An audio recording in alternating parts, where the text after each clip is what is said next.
Greetings, friends, and mostly enemies. Welcome back. Chapter 4 time.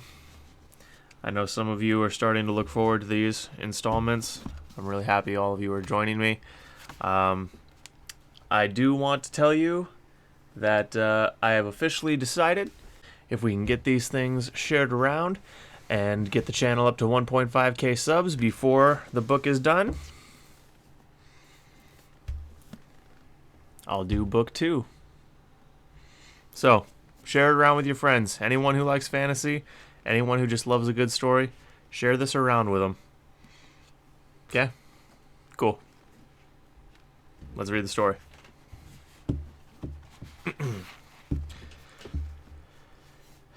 Garden of Lies, Chapter 4.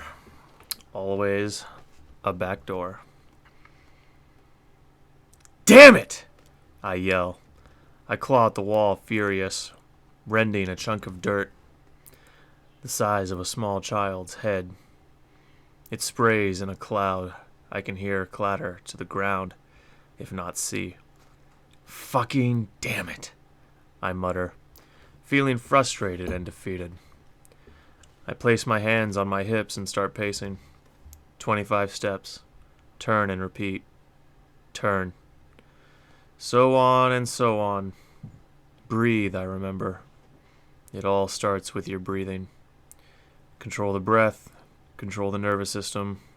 Control your body. Just as Engiel taught me. I quickly rein in my anger. I huff out a loud breath, visualizing the wind sweeping away the anger and frustration as it leaves my body. A few more sighs. The process only takes me a few minutes, and once again I am calm and collected. I turn and walk back to Kira, taking a knee in front of her as she sits, leaning against the wall. Sorry about that, Kira. You know me. Temper gets away from me sometimes. She answers in the affirmative. You avoiding talking unless you have to? She repeats. Figures. That was a nasty fall. Could have just as easily killed her. You know you should have slowed it down. Remembered your stealth training. Plus, we're wolves, not squirrels. What were you thinking trying to descend that fast? Panic. Kill me. So I was right. She lost her cool. Was worried Arian would kill her. At least she's smart enough to know her enemy. Gotta give her that. Plus, you managed. I can hear the grin in her voice. I sigh, tucking my head down and to the left as I shake it. Didn't have a choice. Was do or die once you fell. And don't let your imagination run too wild. I got lucky in those trees. Between managing to get to the ground safely and outrunning Arian as long as I did, I'd say you witnessed a small miracle. She chuckles and immediately groans in pain. Sorry. I'll try not to make you laugh. I stand and begin pacing. Don't mind me while I think out loud. She groans.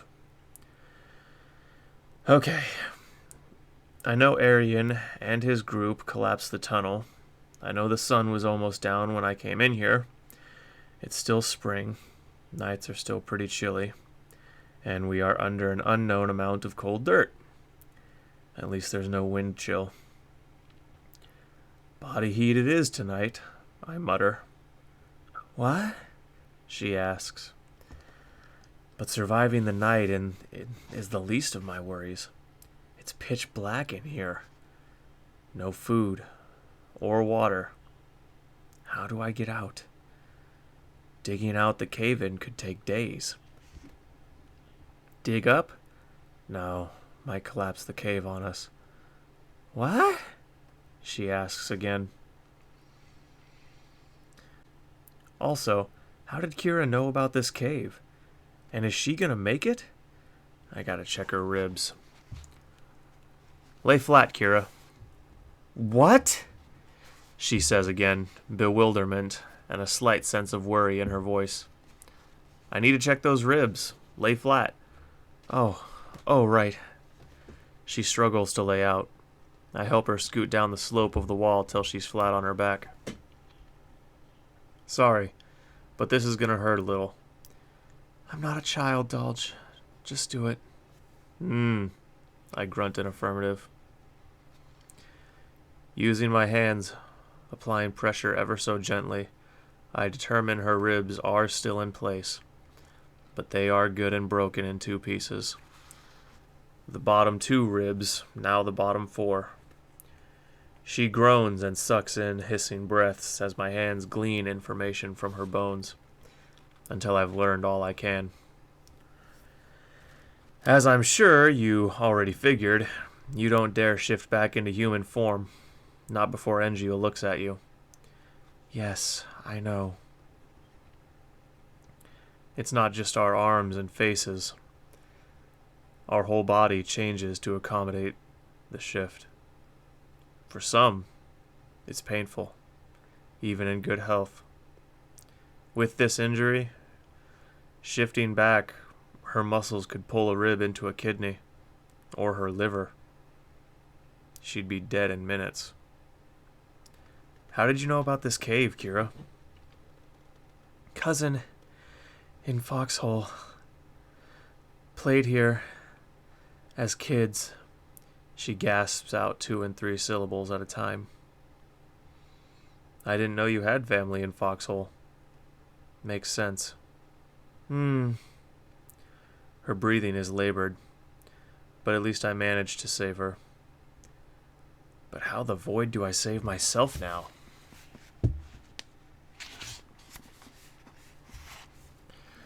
Say, Kira, any ideas on a way out? Foxholes. Always a back door.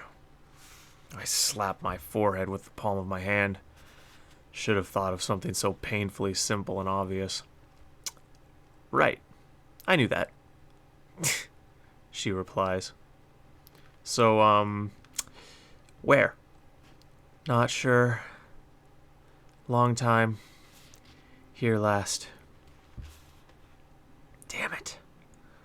The musk of adolescent foxes exploring each other's foxholes is so strong in here. It's dubious at best I could smell an air current leading out. I let out a low, throaty growl and then listen. Echolocation doesn't tell me anything new. Besides, the cave-in came pretty far back into the tunnel. Unless you got a better idea, we're gonna need to wait till morning, then look for light to find our way out. Not really. Right. So, I know this is kind of an awkward, but it's freezing, and I know we have fur and all, but oh, shut up and come here. She struggles out. Right, yeah. I lay down on her left side, flat on my back. What? As much as I like girls, warrior training keeps a guy busy. Haven't had a lot of experience with them. Thank you, Dolge. 4? She nudges my own ribs with her elbow. Don't be coy. It's not a good look on you. You saved me. Thank you. I feel a slight blush on my face. I get a fuzzy feeling. I try to play it off. Yeah, well, Amnes would kill me if she found out I let you get hurt. She sighs loudly. Right. Amnes. What? Nothing. Good night, Dolge. In a few seconds, I go from neutral to warm and fuzzy to feeling like I stepped on my own dick. Nice one, Dirty Dolge. Nice one. In this scene, we clearly see that the author has projected his extreme bashfulness and lack of game onto his protagonist.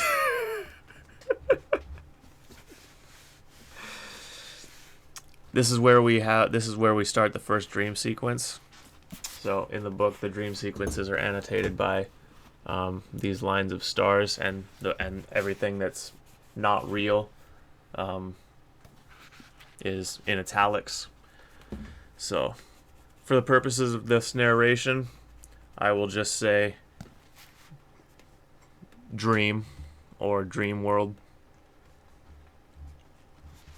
So, dream. I walk on a field of pure white, broken only by the occasional tree or rock big enough to avoid complete coverage by the relentless snow. Father and mother in front of me.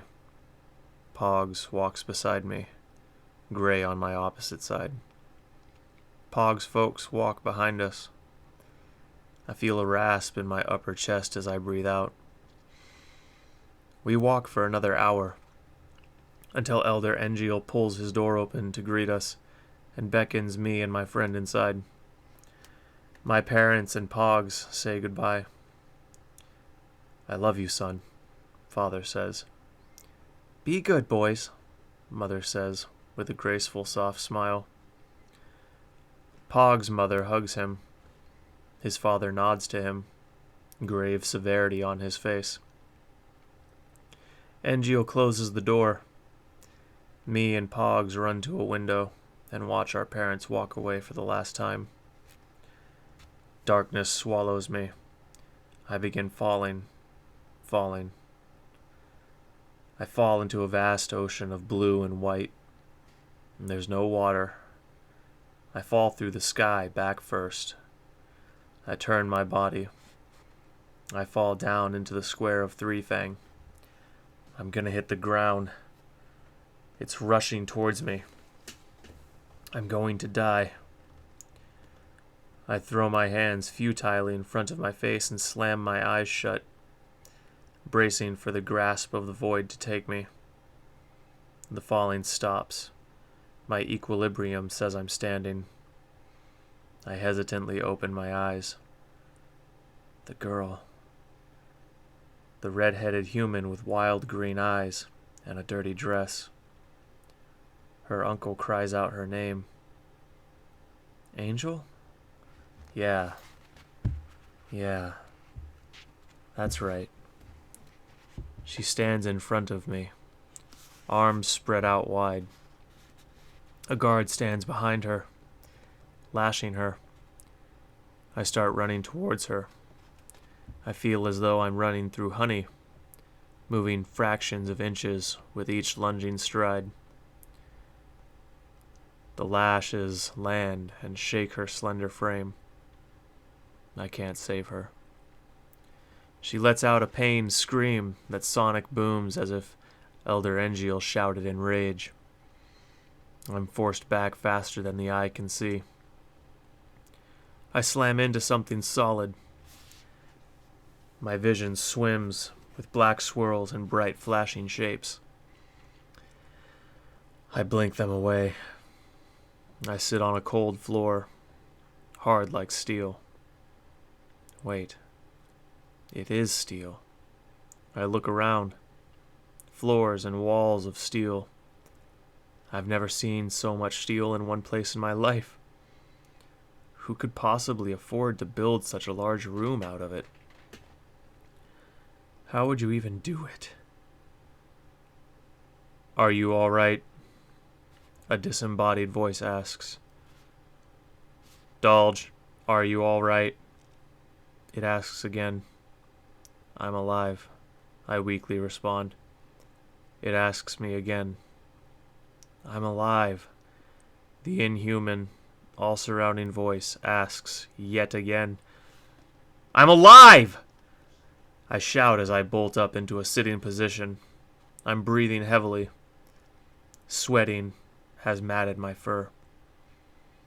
Dolge? What's wrong? Are you okay?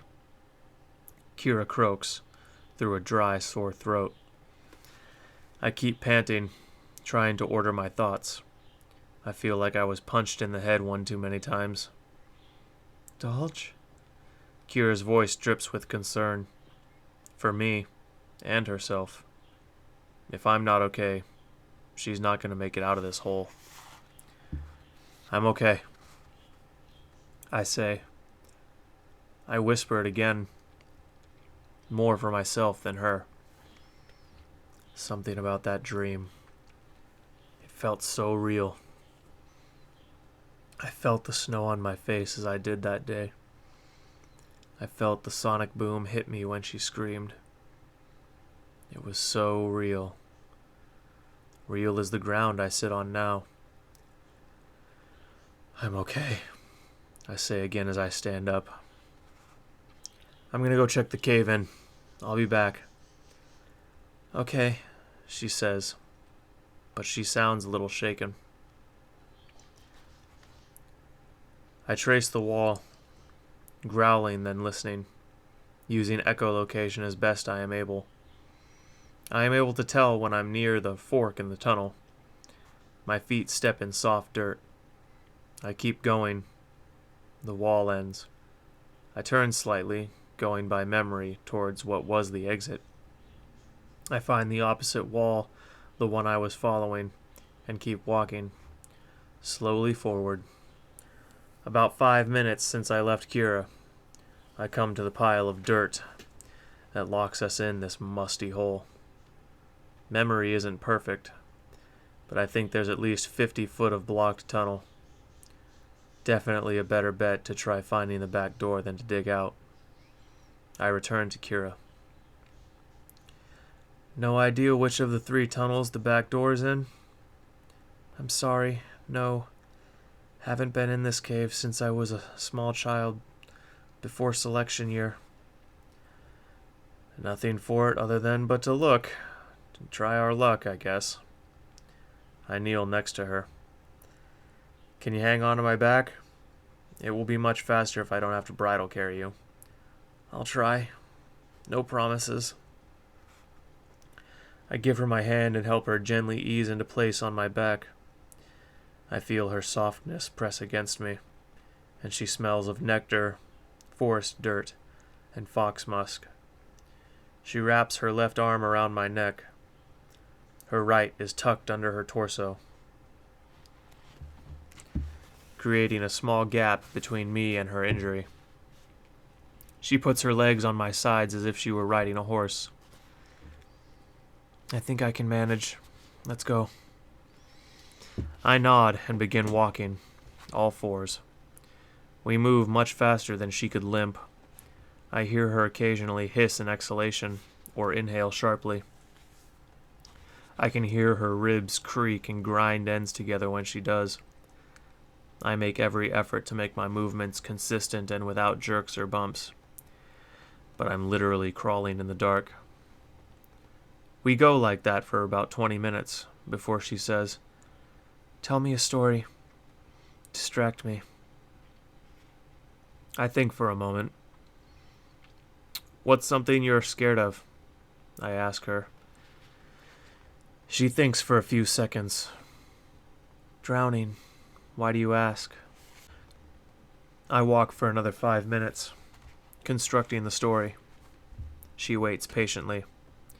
Or maybe it just hurts to talk.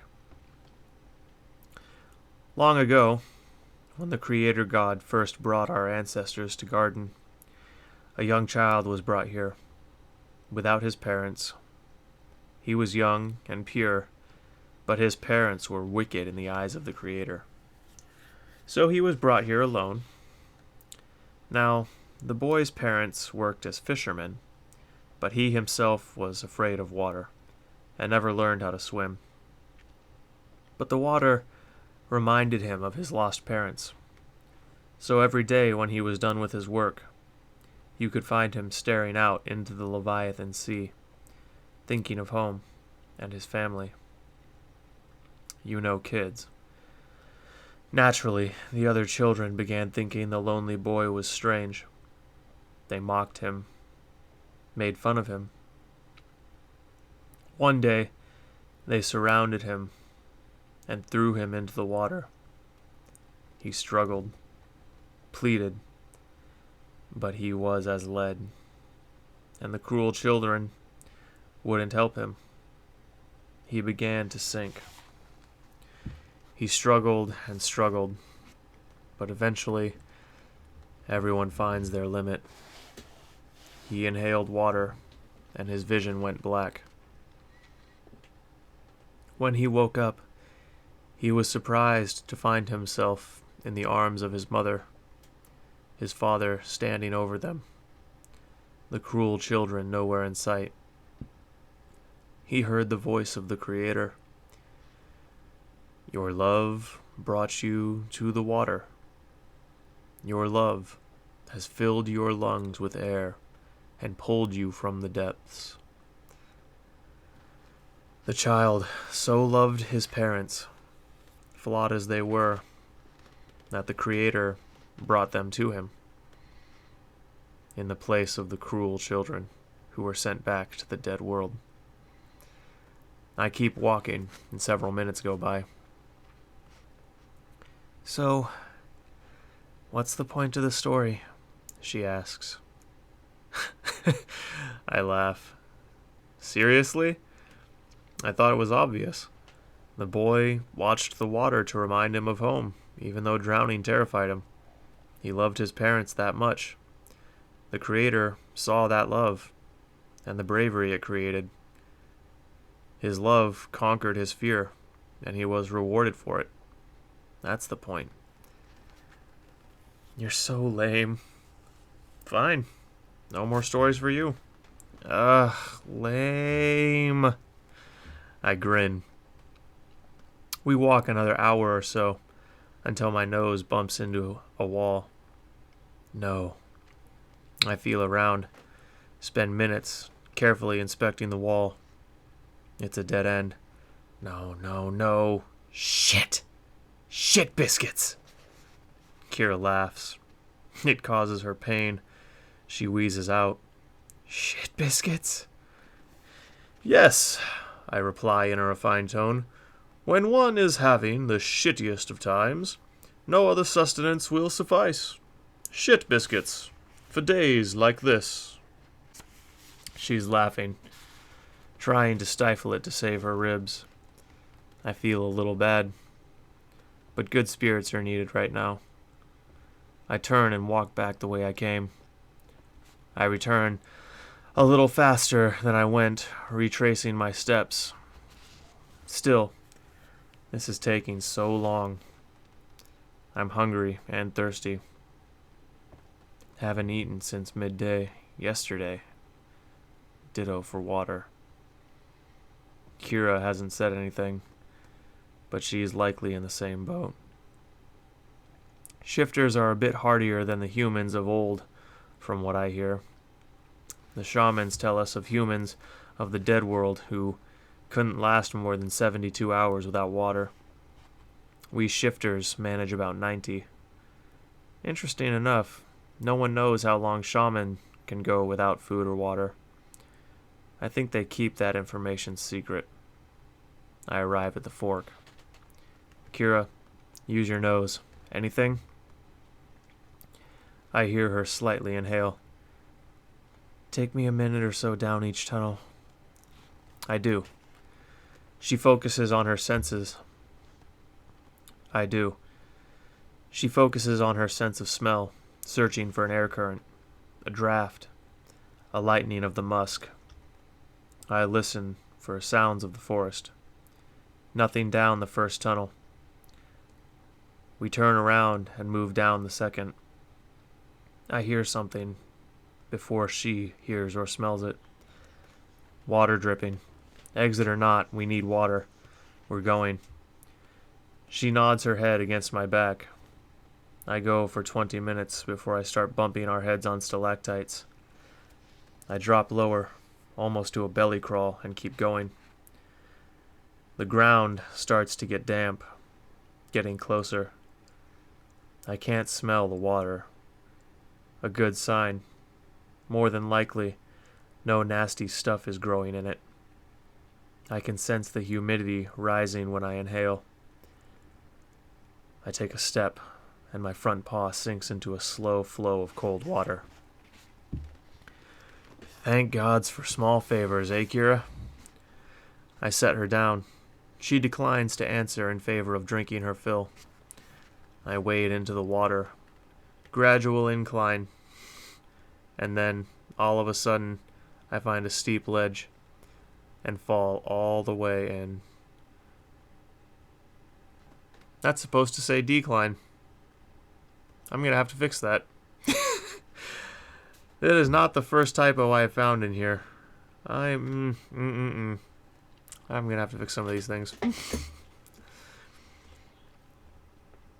And then all of a sudden I find a steep ledge and fall all the way in.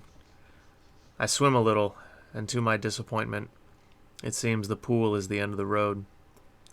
Without light, I can't be sure. But I also don't dare dive and explore the depths without a safety line, or light, or anything. I follow along a wall, calling out to Kira to orient myself and swim back. Nothing. 2 tunnels down, 1 to go. I hope you're right about the back door. It's there. Unless she tapers off. I wait. She isn't forthcoming. Unless what, Kira? Unless Arian found and collapsed that too. That's a cheery thought. Just the motivation I needed. I find her wrist and help her climb on, more smoothly this time.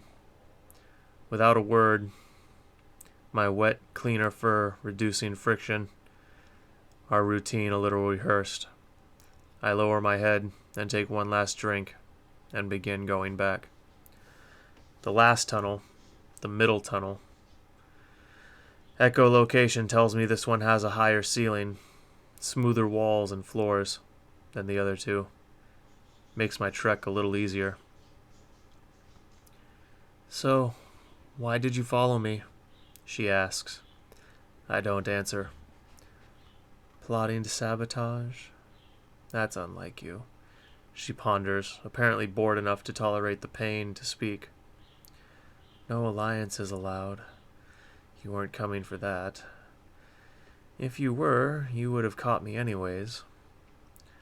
I don't want to admit I was planning on screwing with her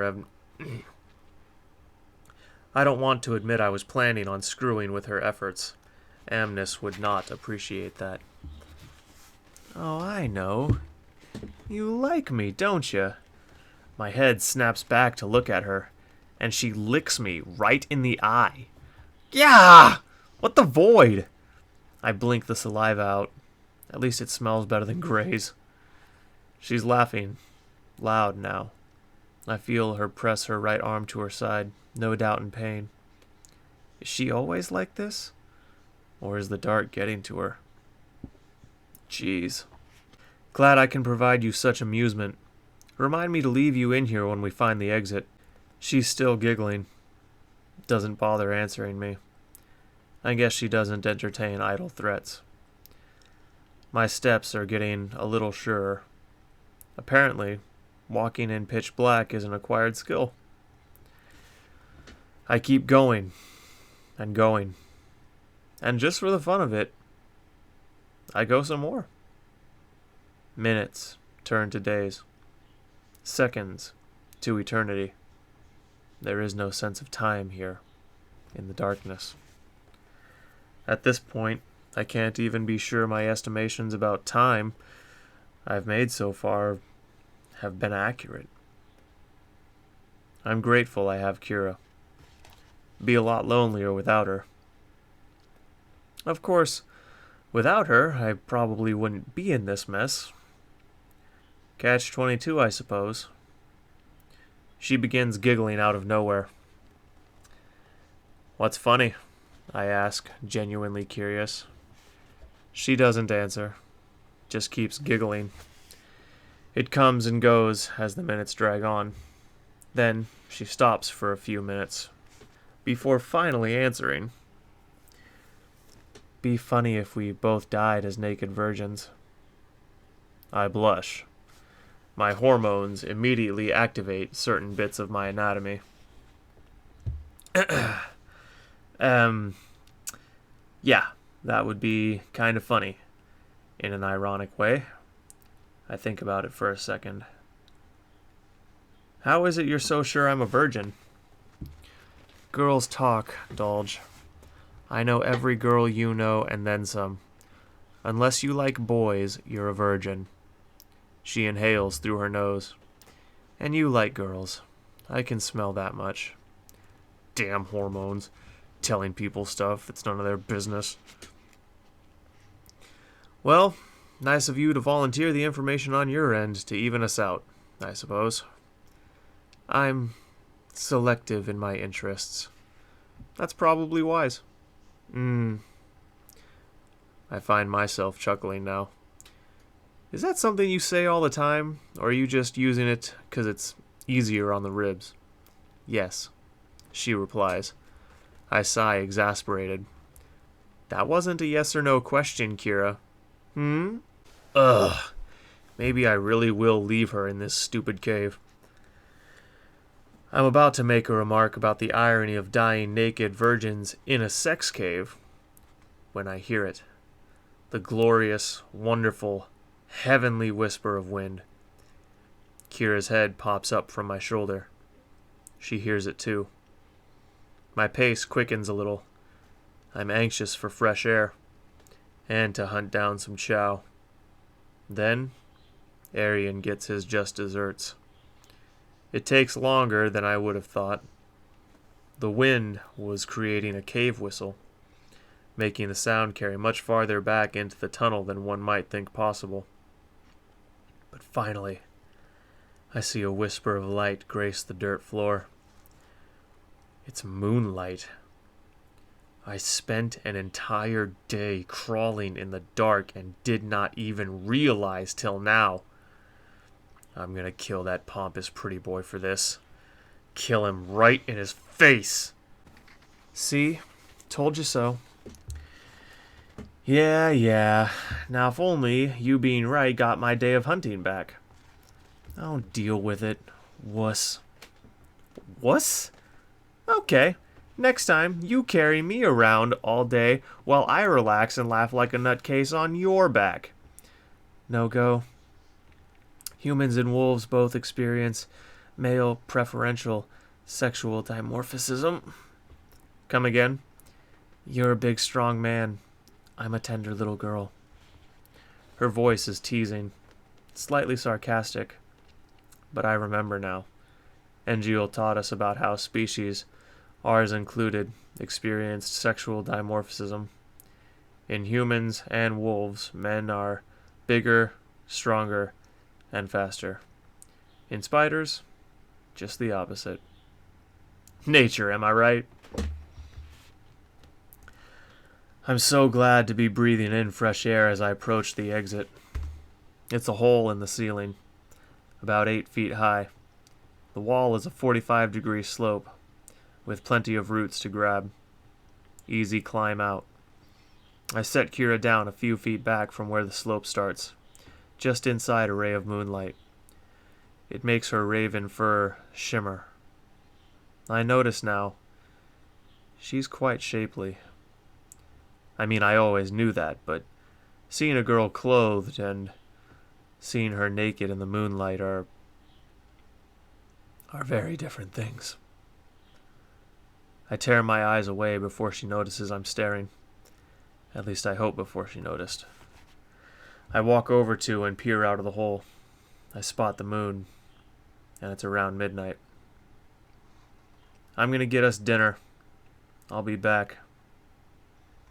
My hero, she smiles as she shifts weight to get comfortable while she sits. I forego the roots and just vertical jump out of the opening. I pop out of the ground like a demon emerging from the mouth of the void. I land in a crouch and immediately scan the area with my senses for all they are worth. No sign of Arian's pack. I do, however, smell rabbit. It's not much, but in the words of my father, something beats the hell out of nothing. I track the scent to a small burrow. I luck out. 2 adults. They try to flee. It's unfair, the advantage I have. I make their ends quick and painless as possible. I carry them in my jaws and run for a time before I pick up the scent of the main course. Black-tailed deer. Black-tailed deer are similar to white-tails, just shorter, wider-bodied. Black tails, obviously. Oh, and they have sharp antlers that grow not just from their heads, but also the backs of their leg joints. A bucking blacktail is a mobile meat grinder. That's why, when hunting them in shifted form, you approach from the side, hard and fast. Knock them over, pin them down, open the throat. Better to let them get away than let them kick you. But they won't be getting away. I drop my rabbits. I'll be back for them, but bringing them brings the smell of death with me. It would warn the blacktail. I silently stalk through the forest until I come to the resting place of a buck and his doe. 40 feet to close. They sleep lightly. Remember when I first told you about us canines being fast where food is concerned? If anything, I understated. I sprint 20 feet, then lunge into the air. Their eyes are opening when I land. They never have a chance to flee. My claws rend their necks as they try to stand. They spasmodically jerk and convulse. They barely had time to realize they had been attacked before they died. If they had been awake, this would have been another matter. But living creatures just don't go from asleep to a full sprint fast enough to avoid a lunging wolf. I drag the buck by the horns, the doe by its front legs. I remember my rabbits. The moon has shifted a bit since I left Kira. An hour? 2? I return to the smell of wood smoke. Kira managed a fire. I walk into the light and drop my catch. Dinner? You mean provisions for the whole hunt? She jests. I'm too tired to attempt any more verbal jousting. I use my claws to begin skinning the animals. She starts the rabbits and gets them cooking before I have the buck fully dressed. She roasts them on sticks over the flames. The fat sizzles as it drips into the coals. I'm glad she managed a fire. Although we shifters can eat raw meat, some of us actually prefer it that way. I prefer mine cooked. Call me crazy. You know something else I'm noticing? Some of my language is slightly inconsistent with my world building.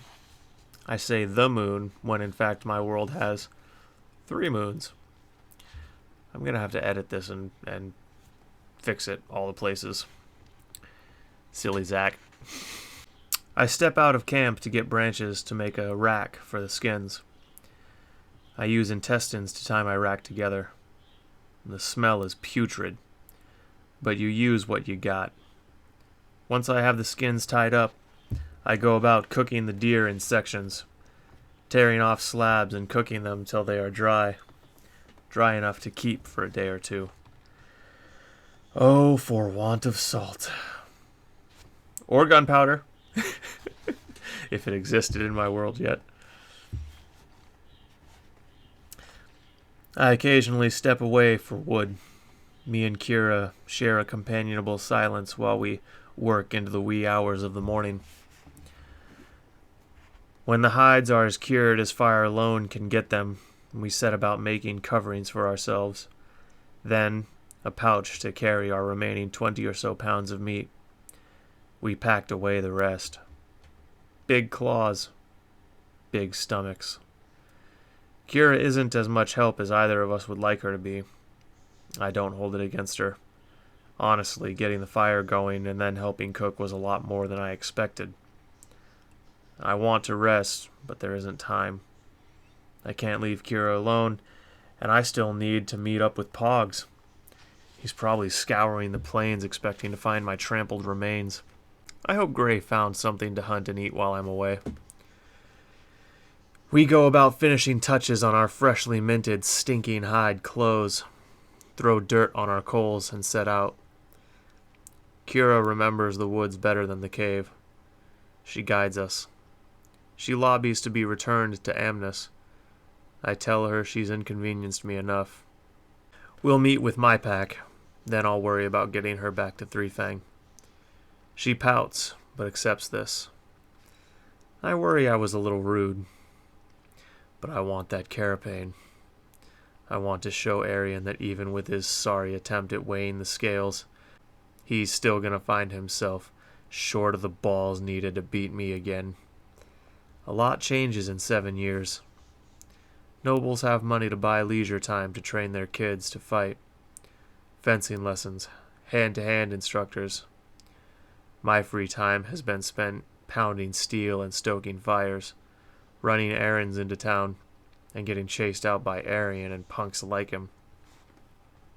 He beat me as a kid, and a few times in sparring in the early years of training. Then, once, he saw me get angry. I don't remember what happened, but he does. Elder does. He hasn't been willing to fight me since. That incident is actually why Elder made me take up the way of the mountain. We cannot have you losing control like you did 3 days ago. I have decided you will learn the way of the mountain. Should you master it and finish warrior training, this will grant you the rank of direwolf. Elder's words play in my mind as me and Kira walk. Direwolf is a rank of honor and respect. Only those who master impressive skills or perform great feats earn it. Apparently, the way of the mountain was such a skill, if you can call learning to bear ungodly amounts of pain without reacting a skill. That's what it is in a nutshell. Learning to detach from the pain. Physical, emotional, and mental. A sort of deliberate disassociation with oneself. It's not something I like to use. I go to a cold, numb place when I do. I'm not me when I'm there. I am some unfeeling, uncaring automaton.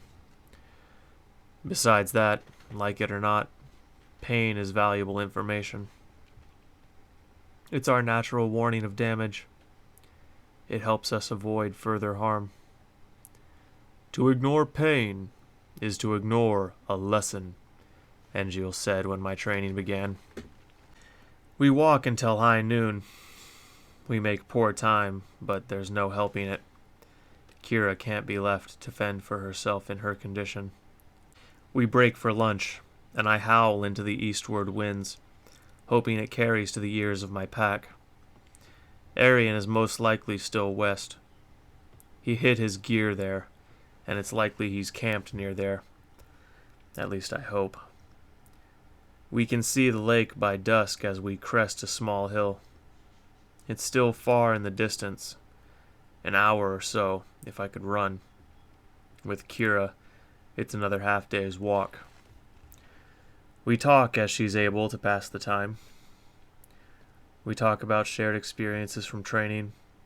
She tells me of what it's like being one of the 4 females selected for training. Her twin sister, Amnes, and Alwa, the single female in Arian's pack. I tell her what it's like being a social outcast with no friends outside of my pack. Yeah, why is that, by the by? She asks. Why is what? You've always been disliked by all the other kids our age. I remember as kids, even some of the adults didn't like you. I consider the question. I've put thought into it before, but this is the first time someone actually asked me. It surprises me how comforting I find it, that she's asking. Why does her question make me feel warm? Why did my shoulders lose some tension just now? You heard Elder bless me, yes? She nods. That's part of it. You know, neither my old man nor mom came from any kind of wealth. My family worked for everything we had. Unlike a lot of other families, my parents detested the idea of taking slaves. We did all of our own work, and this meant I helped out a lot. By the time I was 10, I could make almost anything my old man could. I knew about how to maintain a household. I knew how to hunt and farm. You remember I actually helped Engiel teach everyone survival lessons. She nods again, interest creasing her brow.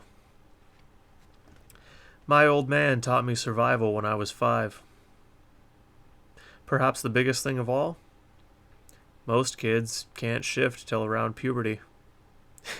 Void, Claspin couldn't till he was 14. I was a talented shifter by 4. My old man used to say I had the soul of a dead world wolf. Why a dead world wolf specifically? He said garden wolves aren't quite the same. New world, new animal, he said. Anyways, kids don't like the odd ones. If you're weird, if they don't, I take a page from Murr and air quote, get you. If you're an adult in a kid's body, they dislike you. 'Cause they don't understand you. The adults still don't like me 'cause I agree with my old man. Humans have been dealt a shit hand. It's not right what's done to them. She picks her words carefully. You think Magnatoris made a mistake, placing shaman and shifters over humans? I take my time to order my thoughts, picking my words more carefully. I think I would have done it different. But I am mortal, and the Creator God is divine. My answer seems to satisfy her. Good thing, too. Last thing I need is a rumor I'm a heretic. We walk a while longer before she pipes up out of nowhere. I think I see your point of view. I don't like seeing people beat slaves either. I don't bother replying with words. A low, quiet, affirmative grunt suffices. We walk until the sun sets behind the lake. The sky is clear. Plenty of moonlight. So we keep walking. A strong westbound wind hits my nose, and I smell a smell most welcome. End of chapter 4. Oh man, I am noticing a lot of minor typos, specifically around like quotation marks. I'm gonna fix those. I think I'm gonna go through. I think I'm gonna start reading through my book and fixing them right now so that I can go to all the places, get that fixed, and re-upload. Because that is irritating, let me tell you. Alright guys, like I said, if we get the channel to 1.5k subs before I'm done reading book 1, I'll do book 2, The Garden of Hope. I really appreciate you guys being here. I really appreciate you guys being part of the channel. Do me a favor, if you're not subbed, sub. Share the playlist around, like the video, comment. It really does help these YouTube algorithms notice little guys like me. It helps a lot. And in the meantime, take care of yourselves. See you next week. Welcome to Garden.